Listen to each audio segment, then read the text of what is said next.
Time now for our daily review of the French papers. Diptyka Laurent is with me in studio. Morning, Diptyka. Hey. We're going to start apparently this Chinese Congress, this twice-a-decade national meeting, is getting quite a lot of coverage. That's right. It's making a lot of the front pages this morning. It's an all-important gathering that one U.S. network has likened to the Superbowl of Chinese politics. So you get an idea of how important this meeting is. It's the 19th Congress of the Communist Party, and the French finance paper Les Echos says the party is ready to, quote, bestow a new term upon Xi Jinping as president. The paper actually reports from Shanxi, where the president lived for several years when he was younger. He lived in a small village there in an experience that would essentially become the formative years of his future political career and his character. As he himself has said, I quote, "Knives sharpen on the grindstone as one's character is built from adversity." Now, the Chinese leader is looking to also tighten his grip on the leadership of the country by concentrating power into his own hands, by ruthlessly ridding himself of rivals, and through suppressing dissent, at least according to the right-leaning paper Le Figaro. For them, President Xi is en route to gaining absolute power.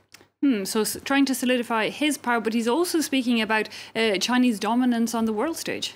Well, let's stay with Le Figaro on this one. The paper reports that President Xi, whom they call the anti-Trump, is pushing his pawns in Asia, I'm quoting there, firstly through the country's maritime ambitions for more sovereignty in the South China Sea, one of the largest shipping routes in the world. The one thing that'll be a challenge to his next leadership or the next term of his leadership is the standoff between the U.S. and North Korea, because China is sort of finding itself caught in the middle. Now, one of the strengths of President Xi has been his mastery of the political game, which L'Opinion calls unrivaled. L'Opinion is a right-wing paper in France.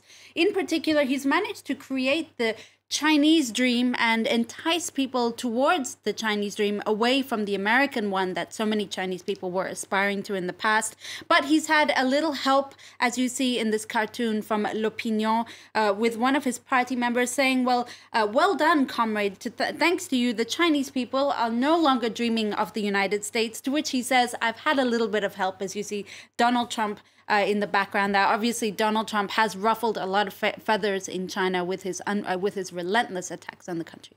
Now, the communist paper here in France, however, isn't focusing on that Congress over in China at all. More interested in focusing on a national problem and homelessness, poverty among French people. That's right. It's a big topic that L'Humanité has dedicated today's edition to. Young people are doing the thankless jobs under Emmanuel Macron, corvée de Macronisme, that's what they say there, poverty and Uberization of unsteadiness. The French youth are really the hardest hit by Macron's politics of loosening up the labor market, getting rid of government aids in place to help young people get back on their feet. The French youth are cannon fodder for Macron's politics. That's what L'Humanité says. And this kind of disenchantment might be one of the reasons that there's a growing number of militants of violence. That's what Le Parisien is looking at on its front page. This rise of the what they call the ultra-left groups, really militant, violent groups who've been very present during past strikes, past protests in France, especially in the labor reforms last year.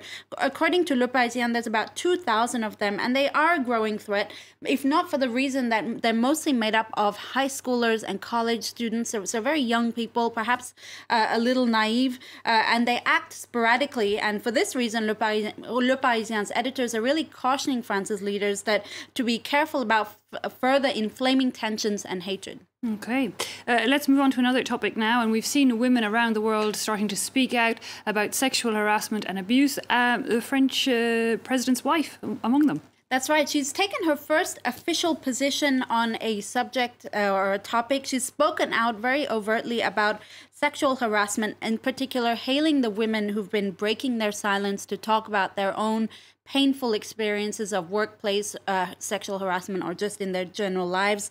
Madame Macron has called them courageous, and she said, I quote, "It's the best thing that can happen right now." To further cement her message, she attended a play this week alongside Emmanuel Macron's ministers, which condemns sexual violence and pedophilia. It's really the first time she's taken a very public position on something. Okay, meanwhile, there's another magazine, the Elle, here in France, has sought some journalistic revenge, if you like, against a rock magazine that last week put a convicted killer on the front page, someone that killed his girlfriend. That's right. Les Rock is compared to the French Rolling Stone, if you like. They put Bertrand Cantat, a French rocker who killed his girlfriend, the woman you see here, Marie Trintignant, back in the early 2000s.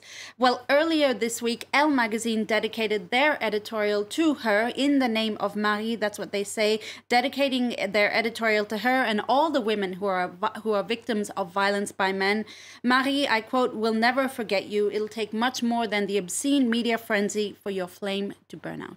Okay, Diptyque, thanks for that review of the French press. Time for us now to take a very quick break.